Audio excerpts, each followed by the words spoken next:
The Samsung Galaxy S26 Ultra is tracking for a January-February launch, and I know you're hungry for details.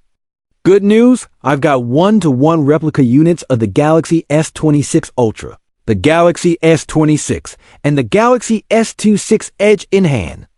In this video, I'll show you exactly how they look, walk through the confirmed specs from our sources, and break down what's new, what's different, and what actually matters.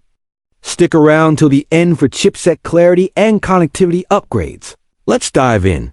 Let's start with design and build. Side by side with the S24 Ultra and S25 Ultra, the S26 Ultra finally moves away from the nearly identical floating lens look. The new model introduces a clean, pill-shaped camera island. Think of the S25 Edge's vibe. Now on the Ultra, it's not a wild redesign, but it's distinct enough that creators and cinematographers won't mix up footage or thumbnails the way they sometimes did with S24 Ultra and S25 Ultra. The frame softens too. Corners are more rounded than the S25 Ultra, which makes the phone feel friendlier in the hand. Because of those rounded angles, the S Pen cap is also likely rounded. Translation: the S Pen will have a single correct orientation when you slot it back in. So take an extra beat to align it right. Dimensions shift slightly. The S26 Ultra is a touch wider, a touch taller, and a hair thinner than before.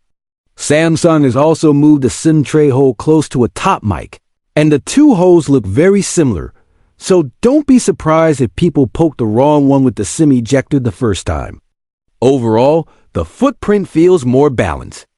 The hand feel is smoother, and the camera island gives the Ultra its own visual identity onto the display. And this is where the S26 Ultra looks set to shine.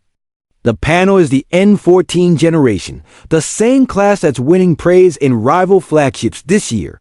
We've tested this tech, and it's an absolute stunner. Elite brightness outdoors, ultra-fast touch response, and top-tier motion handling. I'm hoping Samsung goes all in with a 10-bit panel across the board, because HDR content looks jaw-dropping here. And Dolby Vision or an equivalent pipeline on this hardware would be fantastic for streaming and creator workflows. Samsung also appears to be keeping an exclusive trick for itself: native privacy display support. Imagine the effect of a privacy screen protector, but integrated at the panel level to reduce side viewing angles on demand. Pair that with third-gen anti-reflective glass and slimmer bezels, and this is shaping up to be one of the best smartphone displays you can buy. Cameras next. Don't expect a full overhaul. This is more of a precision tune. The 200MP main sensor reportedly opens up to f1.4 from f1.7, which should mean better light capture and faster shutter speeds at night. The 50MP5X periscope is said to get a larger aperture for improved low-light zoom, and the secondary telephoto moves to a 12MP sensor. Otherwise, the stack remains familiar. On the video side, Samsung is testing support for a TV-class codec as an alternative to Apple's ProRes. That's a step in the right direction for creators.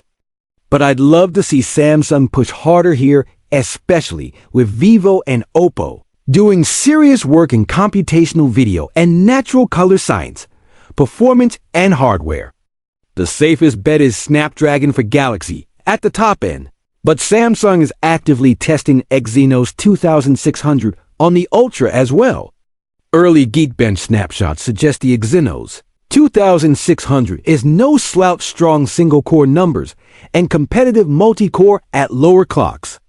Whether Samsung goes all Snapdragon on the Ultra or splits regions remains to be seen. RAM is pegged at 16 GB across variants, and storage goes up to 1 TB. Battery capacity stays at 5,000 mAh, with faster 60W wired charging expected this time. Wireless charging levels up too. Key 2 support with integrated magnets means easier alignment and more reliable speeds, similar to what you see on iPhones and Pixels with magnetic accessories, software, price, and colors. Expect One UI 8.5 out of the box with deeper AI-powered features. camera refinements, and quality of life updates. Pricing is still in flux.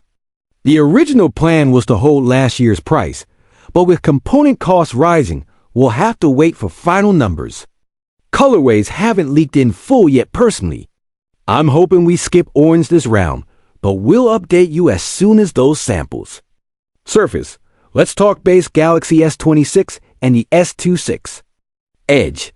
The standard S26 mirrors the Ultra's new design language.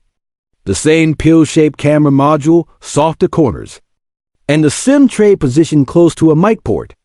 The chassis gets impressively slim at 6.9 millimeters, and the display is noticeably larger than before without making the phone unwieldy. Compared to the iPhone 17 Pro Max mock-ups, the S26 keeps a flatter, more Samsung-like silhouette, thankfully not as round, so grip and pocket feel should be excellent. For those curious, I'm showing the screen protectors for the S26 family on camera here. The Edge variant's protector isn't in this set. Connectivity is a headline in its own right. The entire Galaxy S26 lineup is slated to ship with Bluetooth 6.1, making it the first smartphone series to adopt the newest standard. What does Bluetooth 6.1 bring?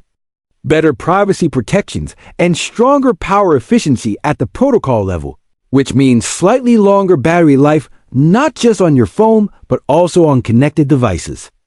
If your Galaxy Buds or Galaxy Watch support Bluetooth 6.1, they'll sip less power and maintain more stable connections in crowded environments. Samsung is launching Galaxy Buds 4 Pro alongside the S26 series, and those should bake in 6.1 out of the box when both ends of the connection are on 6.1. You'll feel the full benefit. Chipset clarity to wrap it up. Samsung all but confirmed Exynos 2600 deployment across the S26 family during its latest earnings call. The question mark is the Ultra. Will every region get Snapdragon, Exynos, or a split? Be careful with viral benchmark screenshots showing 4,000 single-core and 13,500 multi-core, they're inflated.